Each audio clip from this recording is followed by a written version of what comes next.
बात लो, जैसा जो करोगे ऐसा फल भगवान देंगे।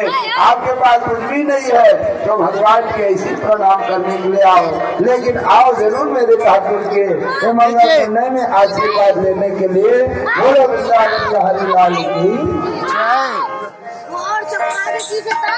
और आइए सबसे पहले